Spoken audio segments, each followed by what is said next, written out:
1000 برسوں سے جلتی ہوئی مجوسیوں کی آگ اس رات اچانک بجھ جاتی ہے اور سارے بت منہ کے بل زمین پر گرنے لگتے ہیں۔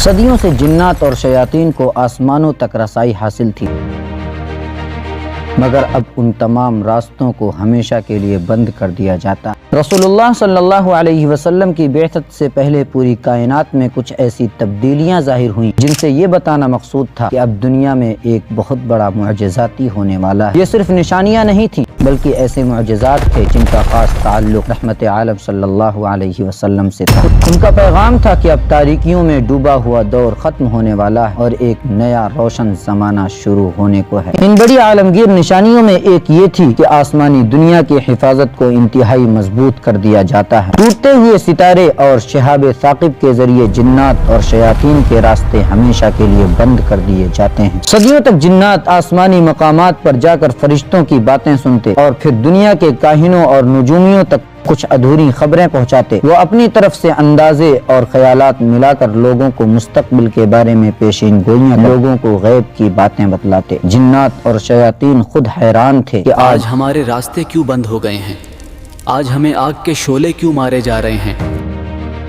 اللہ تعالیٰ نے ان کا یہ اعتراف قرآن کریم میں نہایت ہی خوبصورت انداز سے بیان فرمایا۔ سورہ حجر، سورہ جن، سورہ ملک اور سورہ صافات میں یہی مضامین ملتے ہیں۔ ابن عباس رضی اللہ عنہ کی روایت ہے کہ رسول اللہ صلی اللہ علیہ وسلم نے فرمایا، یہ ٹوٹتے ہوئے ستارے کسی کی موت کی وجہ سے نہیں گرتے، نہ کسی کی پیدائش کی وجہ سے گرتے ہیں، بلکہ جب اللہ تعالیٰ آسمان میں کوئی فیصلہ فرماتے ہیں تو شیطان اسے سننے کی کوشش کرتا ہے، تب اللہ کی طرف سے شہاب ثاقب اس پر پھینکے جاتے ہیں اور اسے بھگا دیا جاتا ہے۔ لیکن اب کاہنوں کی زبانیں بند ہو چکی تھیں، جو کبھی مستقبل کی باتیں بتایا کرتے تھے، اب ان کی زبانوں پر تالا لگ چکا تھا۔ اصل حقیقت یہ تھی کہ اب وحی کا سلسلہ شروع ہونے والا تھا۔ آسمان کے تمام راستے بند کیے جاتے ہیں تاکہ اللہ کے کلام میں کسی اور کی سرگوشی شامل نہ ہو سکے۔ اب آسمان اور زمین کے درمیان صرف اللہ کی آواز گونجے گی اور ہر باطل آواز ہمیشہ کے لیے خاموش ہو جائے گی۔ دوسری بڑی نشانی، مذہبی نشانی، یہ تھی کہ مکہ سے 1500 کلومیٹر دور فارس کی سرزمین پر 1000 سال سے جلنے والی مجوسیوں کی آگ